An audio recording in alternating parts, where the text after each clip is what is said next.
మీరు జనాభా లెక్కలు చెప్పారు తప్ప కులగణన అంటే కులాల వారీగా లెక్కలు చెప్తే కులగణన అవుతుంది సార్. దాన్ని కులగణన అని చెప్పి ఎట్లా అనుకుంటాం సార్? ఇప్పటి వరకు అసలు కులగణన రిపోర్టే లేదు ఎక్కడ. డెడికేట్ కమిషన్ వేసారు సార్. అసలు డెడికేట్ కమిషన్ ఏం చెప్పింది సార్? మా బీసీల గురించి ఏమైనా చెప్పిందా? ఏమైనా పాయింట్ ఉందా? అందులో సభ్యులకే తెలియకపోతే సార్, తెలంగాణ రాష్ట్రంలో శాసన పరిషత్తులో సభ్యులకే తెలియకపోతే సభ్యులు అడిగితేనే ఈ ప్రభుత్వం ఇవ్వకపోతే అదేమన్నా దొంగ డాక్యుమెంటా సార్? ఎందుకు ఇవ్వదు సార్ ఈ ప్రభుత్వం?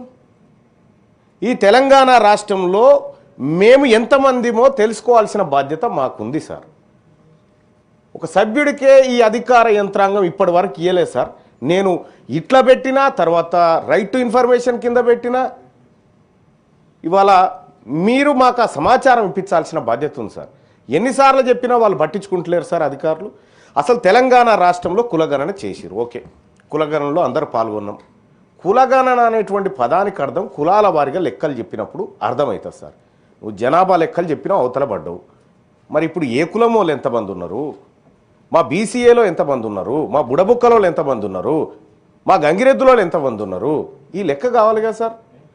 ఈ లెక్క ప్రభుత్వం చేసి దగ్గర పెట్టుకొని దాచిపెట్టుకుంటారు కదా సార్. ఇది చేసింది ప్రజాసొమ్ముతో చేసినటువంటి సర్వే పబ్లిక్ డొమైన్లో పెట్టకుండా దాచిపెట్టుకుంటుంది. ఎందుకు భయపడుతుంది ప్రభుత్వం ఇది బయట పెట్టడానికి? డెడికేట్ కమిషన్ రిపోర్ట్ సార్, ఏకసభ్య కమిషన్ తోటి వేసినారు సార్. ఆయన రిపోర్ట్ ఇచ్చినారు. ఆ డెడికేట్ కమిషన్ రిపోర్ట్ ఆధారంగా సూచనల మేరకు 42% అని చెప్పి బిల్లులో పెట్టినారు సార్. మనం అందరం సపోర్ట్లు కొట్టినాం. కానీ ఆ రోజు నుంచి అడుగుతా ఉన్నాం సార్, ఆ డెడికేట్ కమిషన్ ఏం సూచనలు చేసింది? బీసీ ఏ వర్గాల కోసం ఏం చేసింది, బీసీ బి వర్గాల కోసం ఏం చేసింది, సి వర్గాల కోసం ఏం చేసింది, డి వర్గాల కోసం ఏం చేసింది? ఆ సూచనలన్న బయటికి రావాలి కదా సార్. ఇప్పటి వరకు కనీసం ఒక సభ్యుడికి కూడా ఈ తెలంగాణ రాష్ట్రంలో కులాల వారి పరిస్థితులు, ఆర్థిక స్థితిగతులు, సామాజిక స్థితిగతులు ఒక సభ్యునికే తెలియకపోతే ప్రభుత్వం లెక్కలు చేసి దాచిపెట్టుకుంటే మరి ప్రభుత్వాన్ని ఏమంటారు సార్? ఎప్పుడు ఇస్తారు సార్ మాకు ఈ లెక్కలు? ఈ రాష్ట్ర ప్రభుత్వం సమాధానం చెప్పాలి. ఈ తెలంగాణ రాష్ట్రంలో సార్ గాడిదలు 2000 ఉన్నాయని లెక్క చెప్పింది సార్ ఈ ప్రభుత్వం. మేము ఎంతమంది ఉన్నామో చెప్తలేదు. గాడిదలు 2000 గాడిదలు ఉన్నాయని సోషో ఎకనామిక్ అవుట్లుక్ సర్వేలో ఎన్ని గాడిదలు ఉన్నాయి తెలంగాణలో అంటే 2000 ఉన్నాయని చెప్పారు సార్. పందులు ఎన్ని ఉన్నాయో ఉన్నాయి సార్, కుక్కలు ఎన్ని ఉన్నాయో లెక్క ఉంది. మరి మేము ఎంతమంది ఉన్నాం సార్? తెలంగాణ రాష్ట్రంలో ముదిరాజులు ఎంతమంది ఉన్నారో లెక్క తెలవాలా వద్దా సార్? తెలంగాణ రాష్ట్రంలో యాదవులు ఎంతమంది ఉన్నారో లెక్క తెలవాలా వద్దా సార్? తెలంగాణ రాష్ట్రంలో పద్మశాలీలు, గౌడ్లు, మున్నూరు కాపులు వీళ్ళు ఎంతమంది ఉన్నారో లెక్క తెలవాలి కదా సార్. మరి లెక్క తెలవకుండా నువ్వు లెక్క చేసుకొని దాచిపెట్టుకుంటే ఇది పారదర్శకత ఎట్లయితే సార్? అందుకోసం నేను ఏం చెప్తా ఉన్నా సార్, నేను ప్రభుత్వాన్ని ఏదో విమర్శించడం కోసం చేసిన పని బయట పెట్టమంటున్నాను సార్. చేసిన పని బయట పెట్టమని చెప్తా ఉన్నా. డెడికేట్ కమిషన్ ఏం చెప్పింది, మేమేం చర్యలు తీసుకోవాలి, మేము ప్రజలకి ఏం చెప్పాలి, వాళ్ళ స్థితిగతులు ఎట్లా అంచనా వేయాలి, మేము అవి ఏం లేకుండా దాచిపెట్టుకొని తాళం వేసుకొని పోతే ఈ ఎన్ని రోజులు దాచిపెట్టగలుగుతారు సార్? మహా అయితే ఇంకొక 2 ఏళ్ళు దాచిపెట్టగలుగుతుంది ఈ ప్రభుత్వం. ఆ తర్వాత ఆ బీరువా తాళం ఎట్లా తీయానో తెలుసు, అందులో ఉన్న డాక్యుమెంట్లు ఎట్లా తీయానో మాకు తెలుసు. కానీ ఇప్పటికేం చెప్తా ఉన్నా, ఈ ప్రభుత్వానికి రిక్వెస్ట్ చేస్తా ఉన్నా సార్, ఒక సభ్యుడిగా నేను ఈ నిండు సభలో అడుగుతా ఉన్నా తమరి ద్వారా, నాకు కులగణన లెక్కలు కావాలి, నాకు డెడికేట్ కమిషన్ రిపోర్ట్ కావాలి. నాకు ఇచ్చే ఉద్దేశం లేకపోతే పబ్లిక్ డొమైన్లో పెట్టి అక్కడికి పోయి తెచ్చుకుంటాను నేను. ఎందుకు ఇవ్వదు ఈ ప్రభుత్వం? కుక్కలకు నక్కలకు లెక్కలు ఉంటాయి సార్ ఈ రాష్ట్రంలో. 2 కోట్ల మంది ఉన్నటువంటి బీసీలకు కులాల వారిగా లెక్కలే సార్. ఏం చెప్పాలి సార్ ఈ ప్రభుత్వానికి? మళ్ళీ ఏమన్నంటే మాది వెనుకబడిన తరగతుల సంక్షేమాన్ని కాంక్షించే ప్రభుత్వం లెక్క కనిపిస్తలేదు సార్ ఇది. మేము ఏమంటున్నాం సార్? సొమ్మేమన్నా తీసుకొచ్చి పెట్టమంటున్నాం, మా లెక్క చెప్పమంటున్నాం సార్. మేము అడుగుతుంది మా తలలు లెక్క పెట్టిరు కదా, మా జుట్లు లెక్క పెట్టిరు కదా, ఆ జుట్లు ఎన్నో చెప్పుర్రయ్యా అని చెప్తా ఉన్నాము. ఊర్లలో కూడా సార్ అది గొల్లోల చింత చెట్టు, ఇదేమో కుర్మోల బోరింగు, అక్కడ కుక్క వస్తే కూడా సార్ ఇది కుర్మోల కుక్క అంటారు సార్. ఈ కుక్కలకు కూడా కులాలను పెట్టిరు సార్. పెడితే పెట్టిరు, తలగబడ్డాం. కానీ ఇప్పుడు ఏవి సార్ లెక్కలేవి? కావాలి కదా మాకు లెక్కలు. ఈ లెక్కలు ఈ సభ మాకు ఇస్తుందా ఇవ్వదా, ఈ ప్రభుత్వం మాకు లెక్కలు ఇస్తుందా ఇవ్వదా అనేది సూటిగా ప్రశ్న సార్. సూటి ప్రశ్న. ఈ ఇస్తే ఎప్పుడు ఇస్తారు, ఇంకెన్నేళ్ళకి ఇస్తారు? అప్పుడు కేసీఆర్ గారు సర్వే చేసినటువంటిది ఇప్పుడు అది వెబ్సైట్లో ఉంది సార్, వెబ్సైట్లో ఉంది కానీ కులాల వారీగా లేదు సార్. ఇక ఆ సర్వేని జీవ సమాజ్ చేసింది ఈ సర్కారే. ఆ సర్వేని జీవ సమాజ్ చేసి కొత్త సర్వే తెచ్చింది. కొత్త సర్వేకు తండ్రి ఎవడో తల్లి ఎవడో అసలు ఈ సర్వేలో పుట్టింది ఏందో నేను ఒకటి డిమాండ్ చేస్తున్నా సార్ ఈ రాష్ట్ర ప్రభుత్వాన్ని. సర్వే లెక్కలు బయటపెట్టు, కులాల వారీగా బయటపెట్టు, నియోజకవర్గాల వారీగా బయటపెట్టు, మండలాల వారీగా బయటపెట్టు, గ్రామాల వారీగా బయటపెట్టి ఆ గ్రామ పంచాయతీ దగ్గర నువ్వు ఈ పోస్టర్ అంటించి ఇగో ఈ గ్రామంలో ముదిరాజులకు ఇంతమంది ఉన్నారు, యాదవులకు ఇంతమంది ఉన్నారు, కుర్మలకు ఇంతమంది ఉన్నారు, నాయి బ్రాహ్మణులకు ఇంతమంది, రజకులకు ఇంతమంది ఉన్నారు లెక్కేస్తే ఎవరికి ఏ సంక్షేమ పథకాలు అమలు చేయాలనో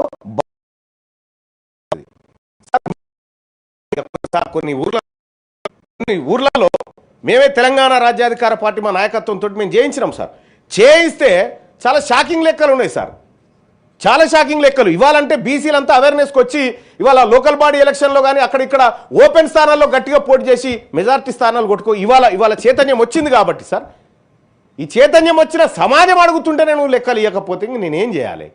ఎవరి కోసం సార్ మేము గెలిచి? మేము ఆ వర్గాల నుంచి గెలిచినటువంటి వాళ్ళము. ఆ వర్గాలకు జరగాల్సిన న్యాయం గురించి నేను మాట్లాడాలి కదా సార్. మాట్లాడితేనే ఈ ప్రభుత్వం ఇయ్యదు సార్.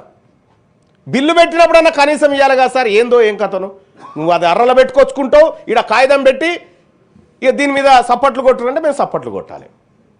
ఇది నడవదు. ఈ ప్రభుత్వాన్ని ఖచ్చితంగా అడుగుతా ఉన్న ఈ వేదిక నుంచి నాకు కులగణన లెక్కలు కావాలి, డెడికేట్ కమిషన్ రిపోర్ట్ కావాలి. మీరు ఆదేశించాల్సిందిగా కోరుతా ఉన్నాను సార్. Thank you. గౌరవ మంత్రి గారు, ఇది కూడా కొంత సీరియస్ ఇష్యూ. సభలో గతంలో కూడా చర్చ జరిగింది. గౌరవ మంత్రి గారికి దీన్ని కమ్యూనికేట్ చేయాల్సిందిగా కోరుతున్నాను. Chairman sir, noted. I will inform the respective people. Shri Mirza Riazul Hasan FMD గారు. शुक्रिया वाइस चेयरमैन साहब, मैं आपके ज़रिए से हुकूमत की को ये तवज्जो दिलाना चाहता हूँ कि माइनॉरिटीज़ स्टूडेंट्स के post matric, pre matric, overseas scholarship और फीस रीइंबर्समेंट नहीं हुए हैं, जिसके सबब से स्टूडेंट्स को और उनके पेरेंट्स को काफ़ी तकलीफ़ का सामना करना पड़ा है। जिस तरह स्टूडेंट्स अपने कोर्स को कंप्लीट कर चुके हैं लेकिन कॉलेजेस से उनको सर्टिफिकेट नहीं मिल पा रहे हैं, और जो स्टूडेंट फर्दर जॉब्स करना चाह रहे हैं उनको भी इससे बड़ी तकलीफ़ हो रही है। मैं आपके ज़रिए से गुजारिश करता हूँ कि हुकूमत इस मसले पर फ़ौरन जो है इक़दाम उठाकर इनके फ़ीस को रिलीज़ किया जाए। शुक्रिया। Noted. It comes under my ministry, so I will definitely take up his issues and then we'll solve whatever he said as soon as possible. Shri Malka Kumaraiah గారు. నమస్తే సార్. సార్, ఈ పొల్యూషన్ కంట్రోల్ బోర్డు ఈ plastic 120 micron కింద ఉంది, ban అయింది. But దానికి supreme court judgement కూడా ఉంది, బ్యాన్ చేస్తుంది. మన గవర్నమెంట్ కూడా అడాప్ట్ చేసింది. జిహెచ్ఎంసీ లిమిట్లో కూడా దాన్ని ప్లాస్టిక్ వాడకూడదని. ఇప్పుడు 120 మైక్రాన్ లోపల సర్టిఫికేట్ లేకుంటే తక్కువ వితౌట్ స్టేట్ బాగా లాస్ అవుతుంది సార్. గుజరాత్ కానీ మహారాష్ట్ర అదర్ స్టేట్స్కి వెళ్ళి కూడా వస్తుంది.